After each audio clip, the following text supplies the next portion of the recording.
Awalnya itu memang nggak ada niatan ngambil HP, itu memang nggak ada.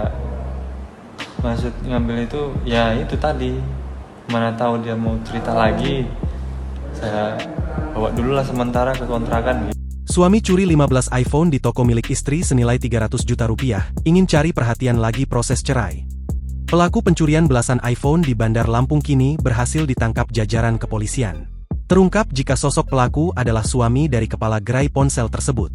Kasat Reskrim Polresta Bandar Lampung, Kompol Faria Arista, mengatakan pelaku pencurian itu berinisial MR 25 tahun, warga Lampung Tengah. Pelaku ini adalah suami dari kepala toko atas nama Sekar, karyawan P-Store di Jalan Pangeran Antasari, kata Faria di Mapolresta Bandar Lampung, Senin, 24 November 2025. Faria menjelaskan, motif pencurian yang dilakukan pelaku adalah hanya ingin mencari perhatian dari sang kepala toko itu. Menurutnya, di antara keduanya sedang dalam proses perceraian sehingga pelaku nekat membobol toko agar kepala toko mau berkomunikasi lagi dengan pelaku.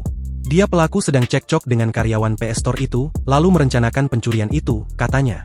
Dalam melakukan pencurian, pelaku mengganjal rolling door toko pada Jumat, 14 November 2025, dan kemudian masuk ke toko pada Sabtu, 15 November 2025, pukul 03.30 waktu Indonesia Barat.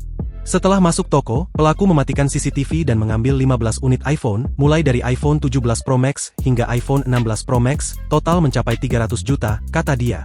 Faria menambahkan, pelaku sempat mengembalikan 14 unit iPhone melalui jasa pengiriman pada Jumat, 21 November 2025, sedangkan satu unit iPhone 16 Pro Max tetap ada pada pelaku. Diduga alasan pelaku mengembalikan 14 unit iPhone tersebut, lantaran kasus pencurian itu viral di media sosial.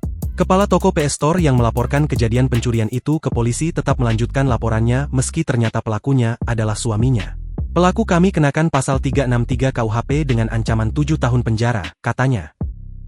Download Tribun X sekarang, menghadirkan lokal menjadi Indonesia.